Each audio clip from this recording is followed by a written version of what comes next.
میں سمجھتا ہوں کہ میں نے کوئی اتیکڑ نہیں کیا ہے.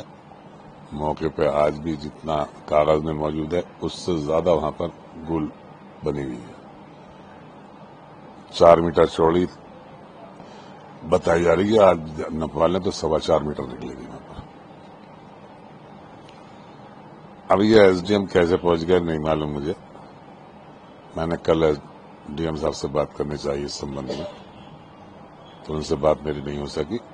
ویست رہے ہوں گے، مگر اب میں 1-2 دن میں ان سے ملوں گا، اپنی بات رکھوں گا اور میں ان سے یہ کہوں گا کہ آپ دوبارہ اس کی جانچ کرائیے. میں نے کبھی کوئی غلط کام نہ کیا ہے، نہ کرنے کا کوئی ارادہ ہے. میں 2 بار منتری رہا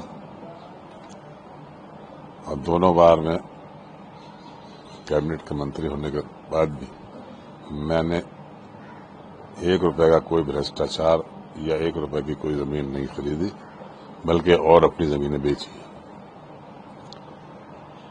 میرے دامن میں کوئی دبا نہیں ہے. مجھے بہت افسوس ہے کہ مجھ جیسے صاف ستھرے آدمی پر بھی اس طرح کے سے میرے پرچار کیا گیا اور پورے پردیش میں، پورے دیش میں مجھے بدنام کیا گیا. میں اس کی شکایت کروں گا ڈی ایم صاحب سے بھی اور ان سے نیائے کی امید رکھتا ہوں. مجھے ملے گا نیائے انشاءاللہ. ابھی آپ نے جس طرح سے بتایا کہ کھتولی میں نہیں، اب نپوایا ہم نے تو ہم نے کہا دیکھیں، جب نپوایا تو معلوم ہے کم ہے. اب ہم نے دیکھا کاغذ کے حساب سے جو ہم نے ناپ تول کی اس کی، تو اس میں بھومی ہماری کم ہے.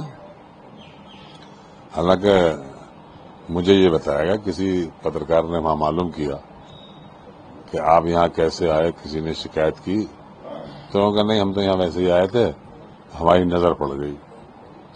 اب آپ لوگ وہاں تھے، ذرا بتائیے وہاں پر سڑک پہ سے آپ کی نظر پڑ جائے گی. یہاں پر میرے خیال میں 250-300 میٹر فاصلے پر ہے وہ جگہ. ٹھیک ہے، انہیں کہیں سے اطلاع ملی ہوگی، ان کا کام ہے یہ کرنے کا، ہمیں اس سے کوئی نہیں ہے، مگر ان کی ناپ تول سے ہمیں اتفاق نہیں کر سکے. انہوں نے ناپ تول صحیح نہیں کی اور زبردستی اس ایشو کو اٹھا کر مجھے بدنام کیا گیا.